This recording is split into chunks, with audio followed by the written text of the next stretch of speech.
Kunja Bihari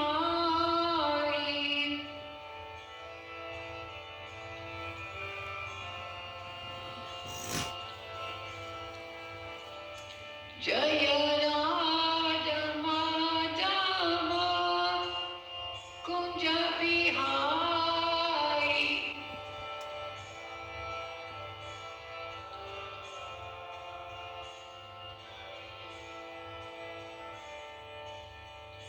Jaya Gopi Janavallabha Girdhari Bolo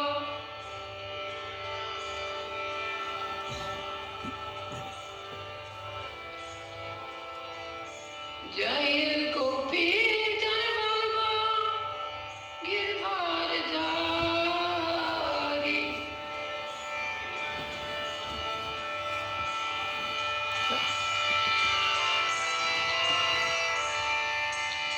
Yashodanandana Rajanarandana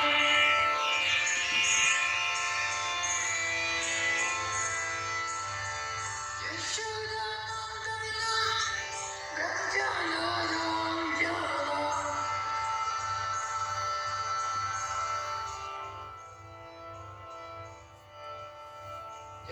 Jamunatira Vanachari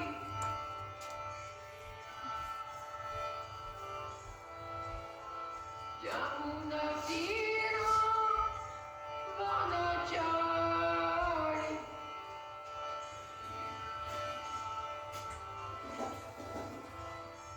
Jaya Radha Madhava Kunja Bihari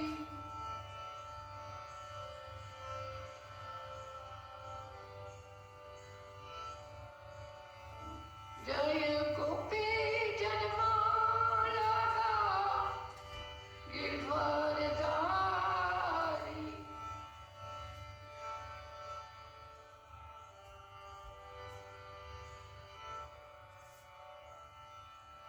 Yashodanandana Rajanarandana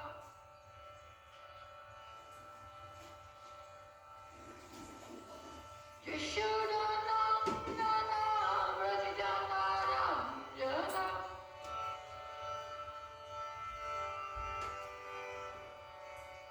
Jamunatira Vanachari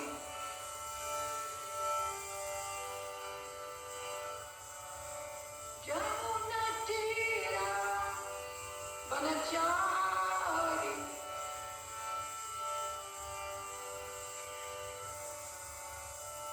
Jaya Radha Madhava Kunja Bihari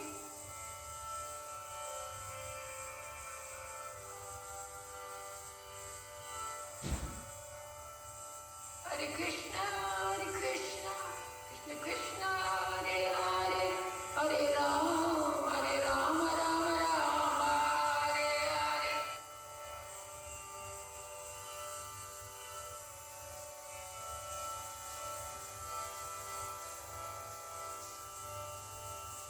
Hare Krishna, Krishna Krishna, Hare Hare, Hare Rama, Rama Rama, Hare Hare. Bolo.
Jaya Prabhupada, Prabhupada, Prabhupada, Prabhupada.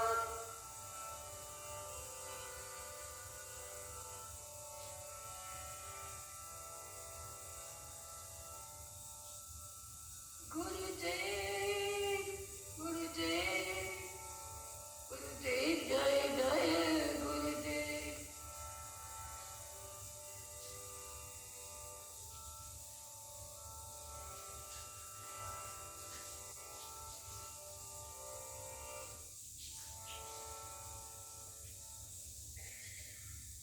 Om Namo Bhagavate Vasudevaya.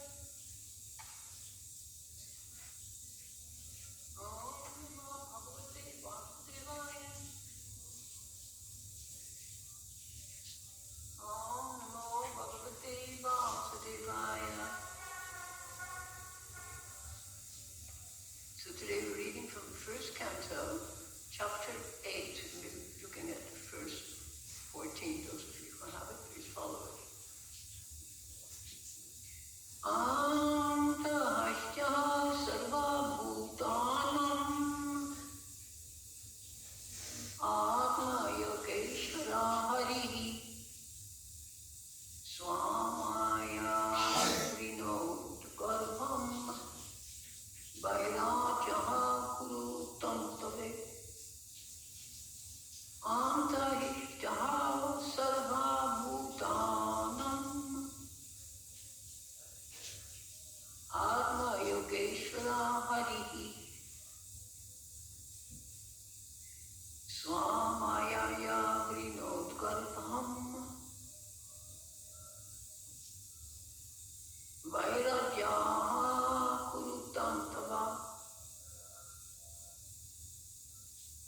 Antahashtaha Sarvabhutanam Atma Yogeshvara Harihi Swamayaya Vinod Garbham Vairagyaha Kurutam Tave. Someone else, please. Go ahead, Ravi.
If there's anybody online who'd like to chant, please feel free.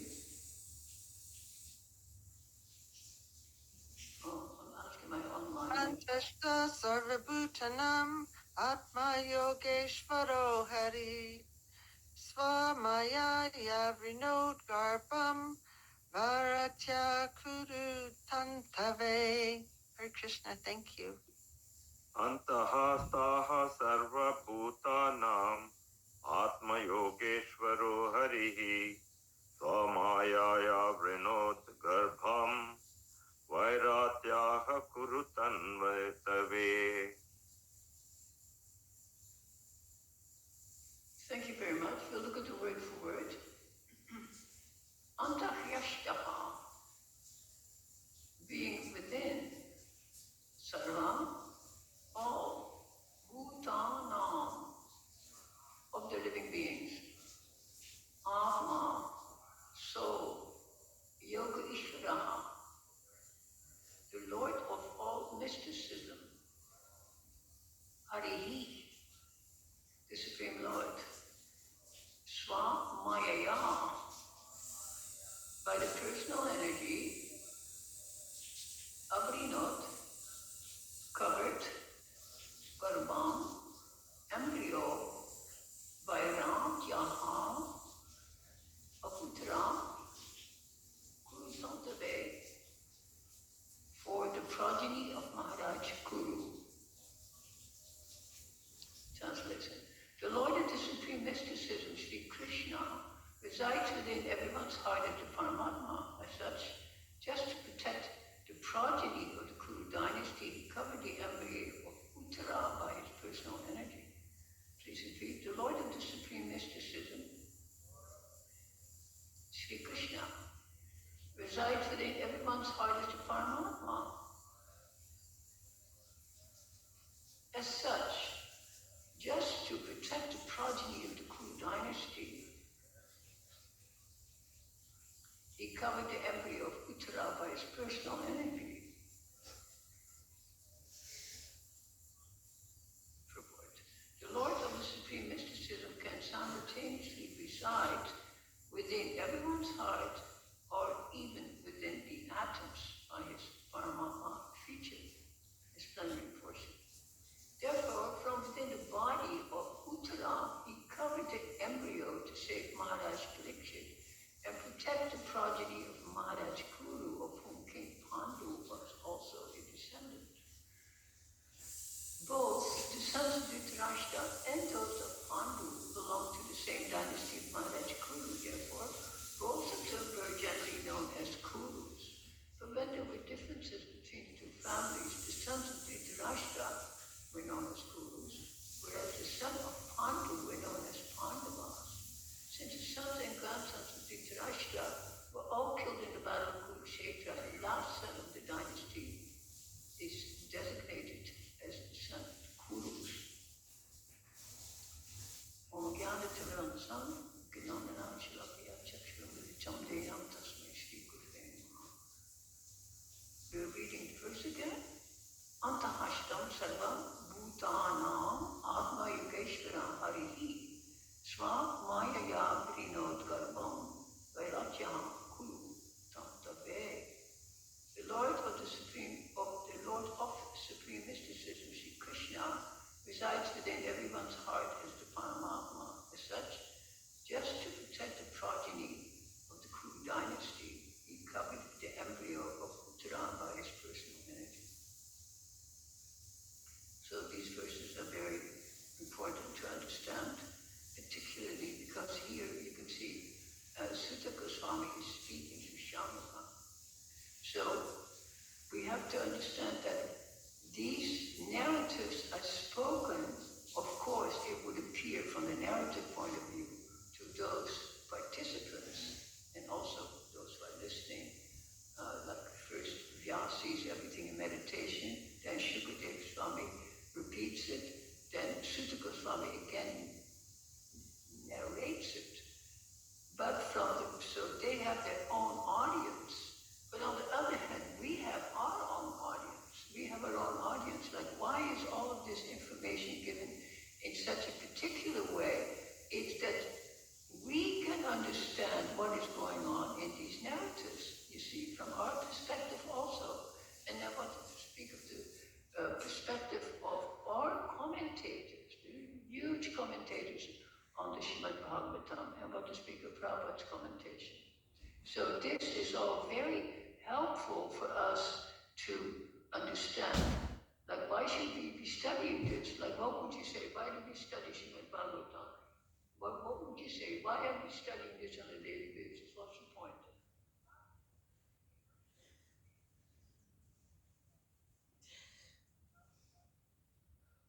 Okay.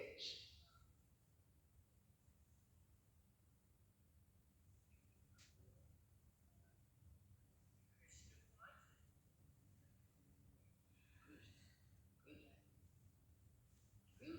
Beautiful. So I don't know if you heard what our friend here was saying, but she says, first of all, she said, I study it to stay in connection with Srila Prabhupada and his purports, and then to stay Krishna conscious. So this is very telling. I'm not asking any one of you, to repeat whatever that is, but we are learning when we're studying this how Prabhupada sees this and how we can understand it, and it's like a very expansive footnote to the text. And as you know, often the purports are much larger than the text. Sometimes when there's one or two lines, the speaker will go to the next verse because the purport is so small, you see. So these purports are, are unpacking the meaning of this. So anybody who reads this verse out of context will be astonished, or in context, will be astonished that the first two lines of the shloka, first two lines, are dedicated to who is Krishna. It gives a definition of Krishna. This is the most important thing in this particular verse. Who is this? Like, who should we be listening to? Is this the person? So it says that Krishna, translated into English, is the supreme lord of mysticism. So when do we use the word mysticism? Obviously, in the case of yoga, often when the word yoga is used, it's translated in terms of mysticism. So of course, there's hundreds of meanings to the word yoga. Literally means to link, to yoke. The English word yoke comes from yoga. So, but here it's called mysticism, the supreme lord of mysticism. And where is that lord? Yogeshwar? Hari. Also, there's no address here. Like I know some of you were repeating it improperly. You say Hari. No, Hari. You have to pronounce the, if you don't pronounce the H, the whole grammar is lost. Do you understand what I'm saying? Because you say Hari, you're addressing God. If you say Hari, you're talking about him, third person. If you're addressing him, second person. So very important. So this Hari, who is this? Atma, Yoga, Ishvara. So Ishvara, what is Ishvara? General meaning of Ishvara. Controller, ruler, Lord. So this is the Lord himself who is the master of mysticism. And Atma, that is of course most important, is in the Atma, the soul, the English word soul, is not very good because many, Christian type of definitions, but Atma is much better. Some words are better. Imagine, but we use the word karma, we didn't change it and try to make it into an English word, So there's other words that should have been kept in Sanskrit, then it has its own meaning and one eventually can understand it. So this is the Lord in the heart. And this is given here, of course, because in the next line it says that Krishna entered into the heart of Uttara and protected the person. He went in the heart or in the womb of Uttara and he protected the child. Because he is already there. He's already there. He just has to act. And that's why it says, Prabhupada starts, the Lord of supreme mysticism can simultaneously reside within everyone's heart or even within the Hades. So, as I said earlier, when we read this even slightly out of context or stranger, then we can understand that this is a form of what we call in Western philosophy, we call this pantheism. And there's been many discussions even with myself, slightly controversial, saying, oh, we don't believe in pantheism. So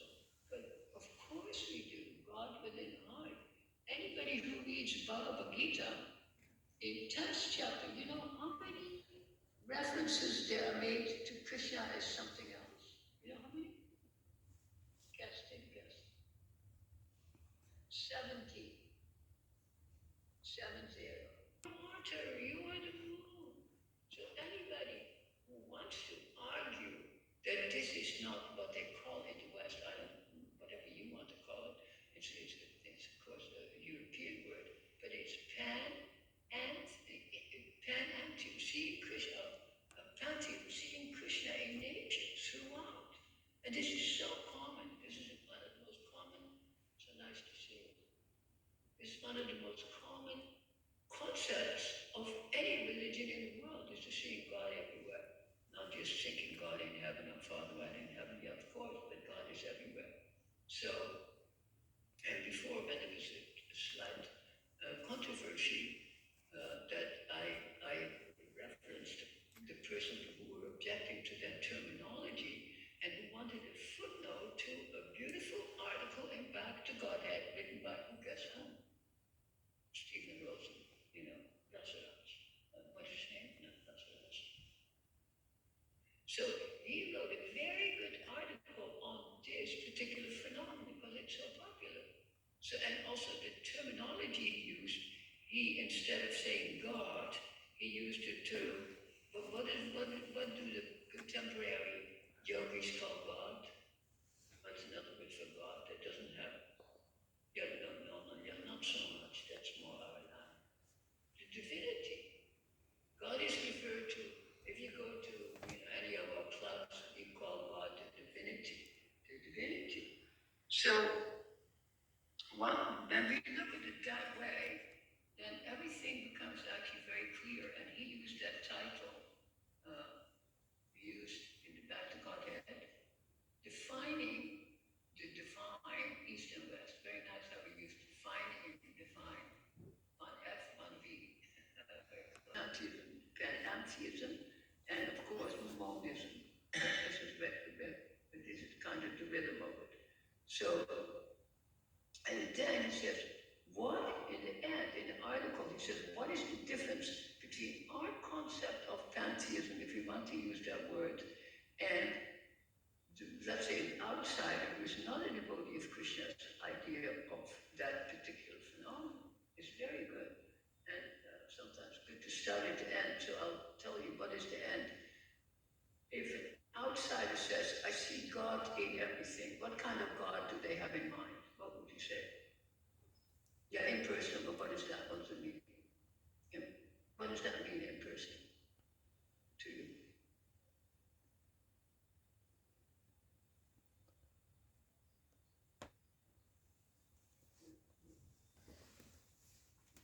Okay, so that's enough.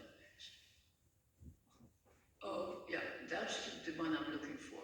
So the main thing is that if you think of God in a generic way, it's God without a particular feature. It's not even seeing God in a rose.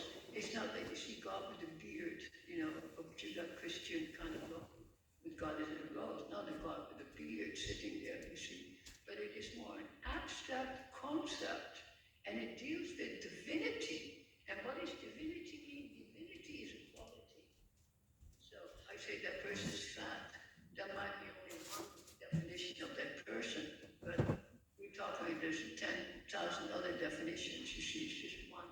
What a person is thin, or that person is poor, it's just a quality that we're referring to. That is not the person per se, but it is quality that person has, and that is with God. God is the divinity. Divinity means that which is sacred, that which is godly, that which is the deity. But it's a little bit of a generic understanding. So then he discusses, the different ideas of how God is defined in the West in terms of pantheism. And there's so many poets and so many philosophers who have discussed it. And there's two different ideas that you can think about.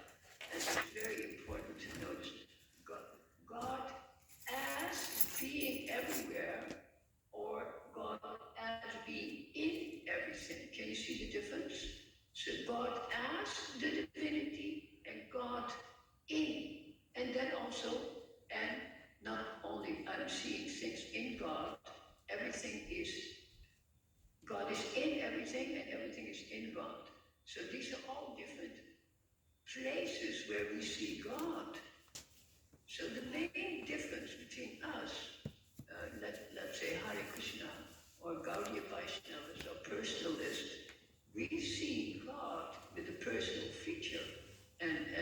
friend here, Satyaraj, he used to say, basically, it's understood that you see God as Vishnu form, if you want. 4 arms, crown, beautiful, beautifully presented, etc., etc. So that is, of course, a very formal way to see God. But he says that is the element in our religion. When we talk about pantheism, seeing God everywhere, that there is a personal feature behind the divinity. So there's not just a quality, but it's also, I wouldn't say a quantity, but there is also something, something that actually has form, rupa. You know, a rupa has form. When you talk about rupa in this world, it's three-dimensional, isn't it? It's a three-dimensional form that has substance. See, divinity doesn't have substance per se. It's just a description. So it's very important then to understand how we can all see God.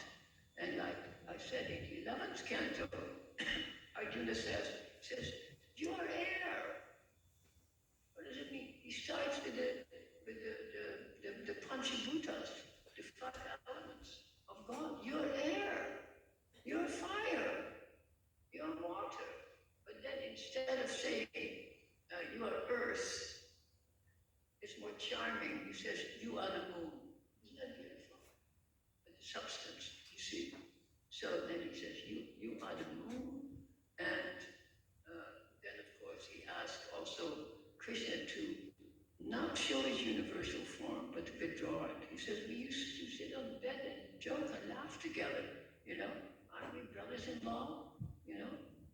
So he says, I'm used to sitting with you joking, not seeing God like a terrible form. But what is in between the teeth of that universal form he sees? What does he see in his teeth? Millions of dead bodies, ghastly. He shows his teeth and all the dead bodies of everybody who's died in the war is sitting in his teeth. He's chewed it all out.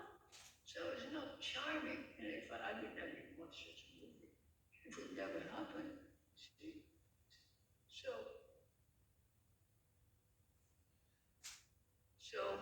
Hare Krishna. So it's very important that we understand the difference between, let's say, what you can call a continental concept of you could say of how to see God, and not only an Eastern concept, but particularly from our line, Vedanta, not only Vedantic, but Bhakti Vedantic, because Vedanta also has got more of it is more aligned to the continental philosophy. This is why so many philosophers of the West, they had no problem with Vedanta philosophy because it had so much in common. You see, because there's an abstract kind of a modality.